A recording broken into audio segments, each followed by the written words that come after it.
You're still nothing, Daniel. Daniel!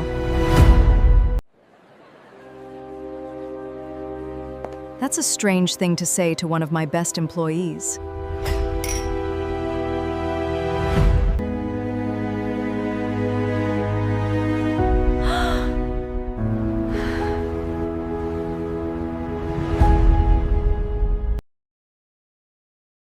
If someone had told me that morning what was going to happen by the end of that day, I would have laughed in their face.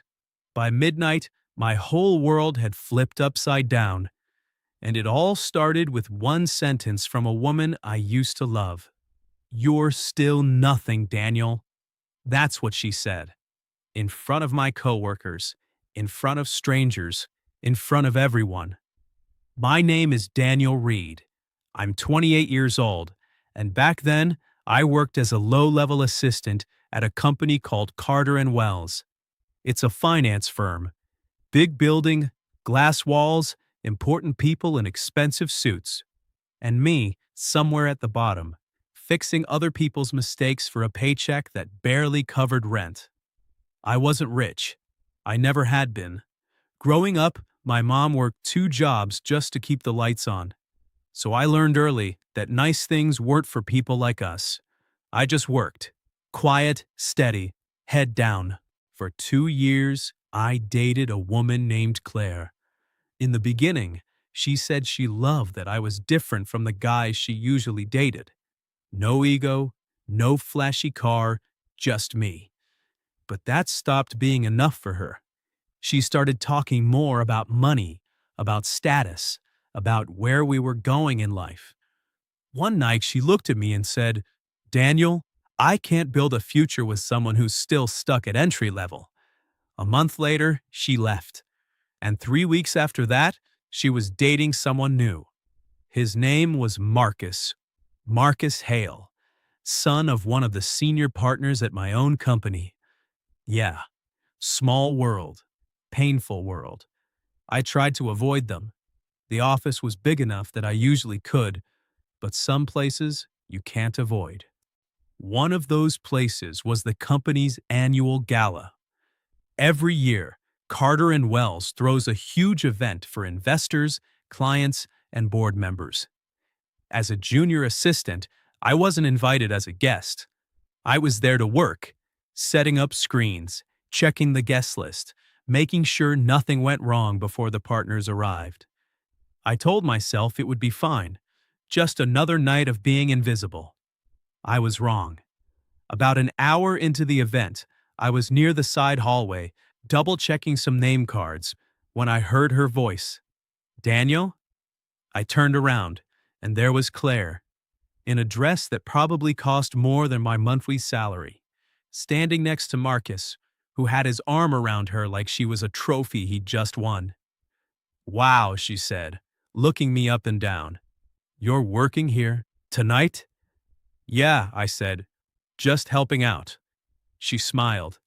Not a nice smile, the kind of smile that already knows the answer to its own question.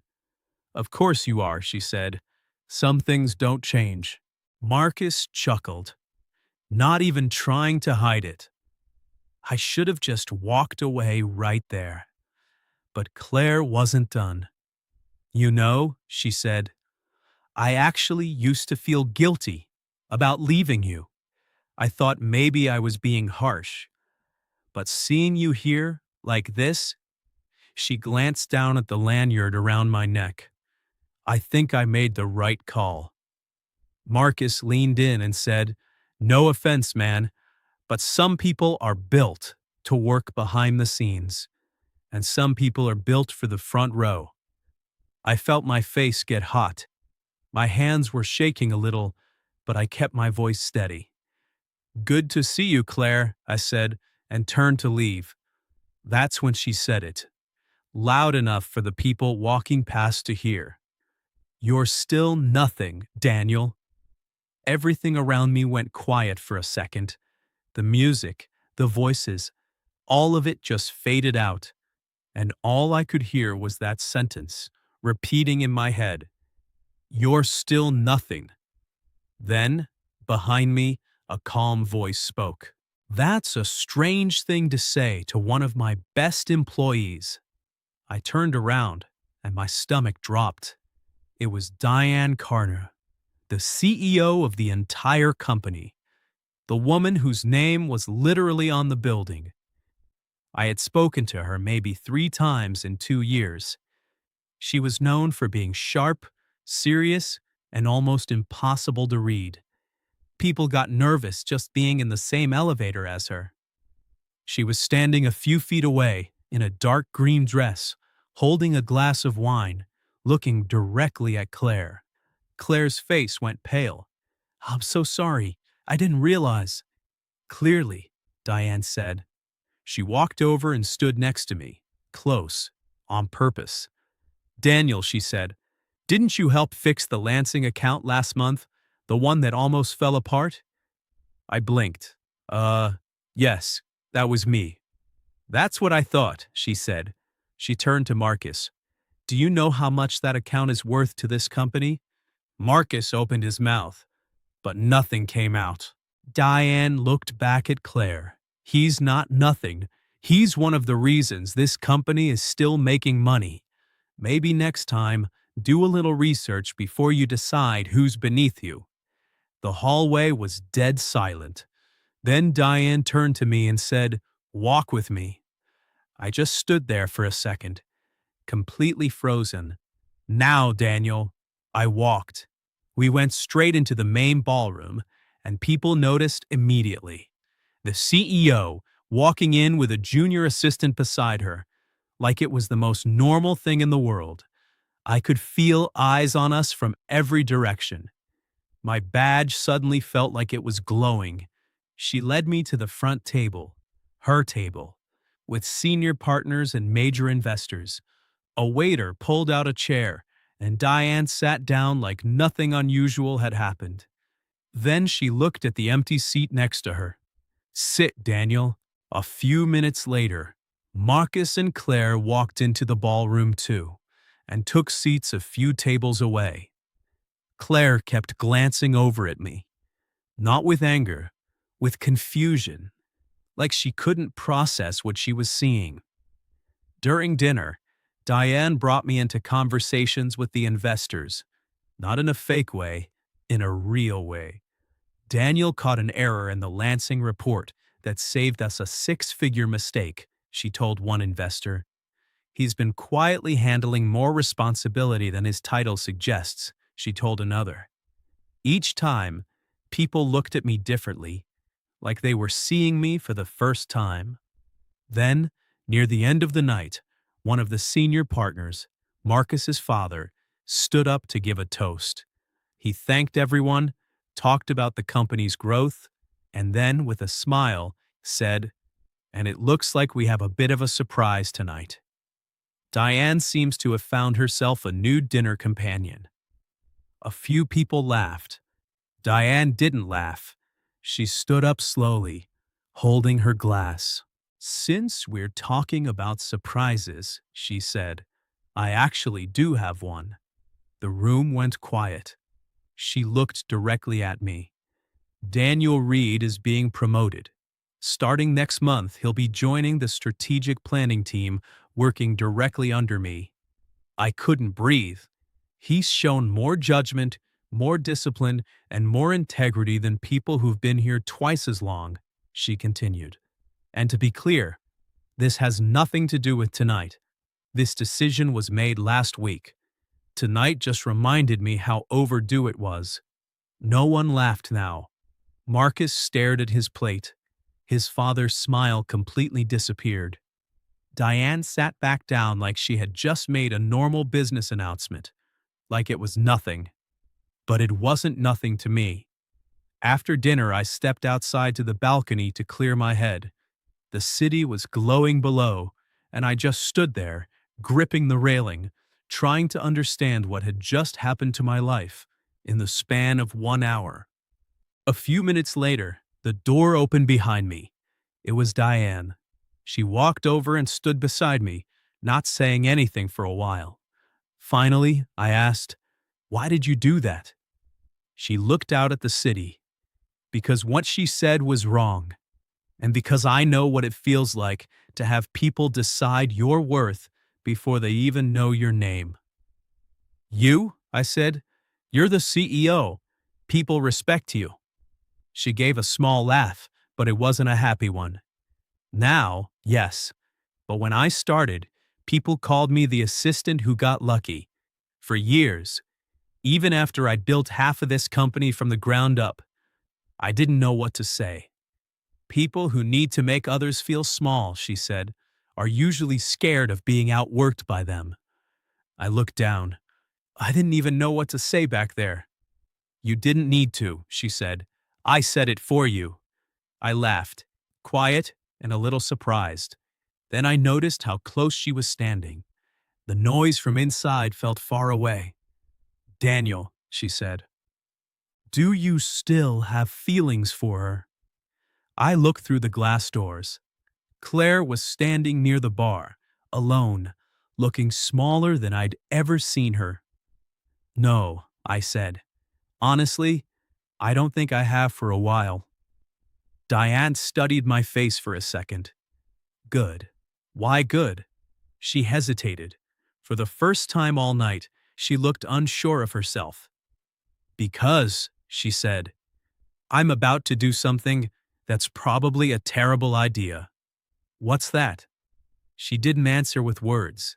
She stepped closer, slowly, giving me every chance to step back. I didn't. And then right there, in front of the glass doors, in front of the city lights, in front of anyone inside who happened to be watching, Diane Carter kissed me. It wasn't long. It wasn't dramatic. But it was real. When she pulled back, she just looked at me, like she was waiting to see what I'd do. Behind the glass, I saw Claire's face. She'd seen everything. Her mouth was slightly open, like she couldn't believe it either. Diane glanced over, saw her too, and just said quietly, "Some things really don't change." Then she looked back at me.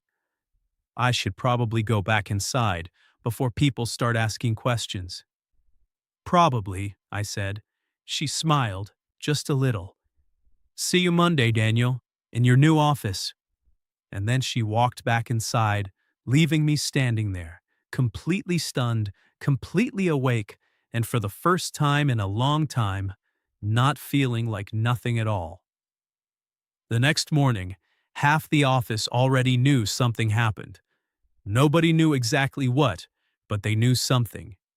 People who never said a word to me suddenly said good morning. People who used to walk past me now stopped to ask how my weekend was. At noon, I got called into Diane's office.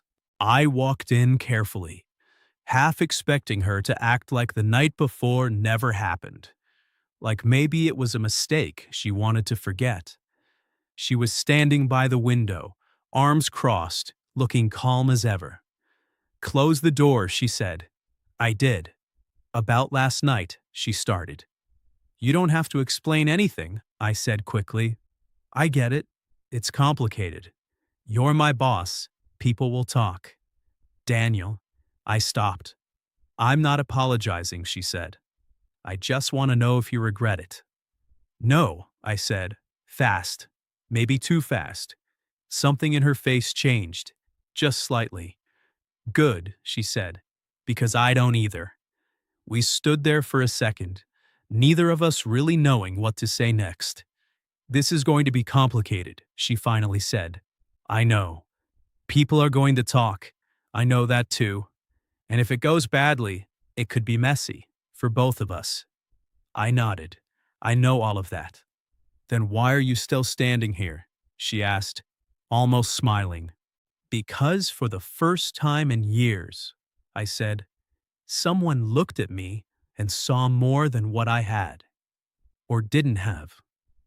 She didn't say anything.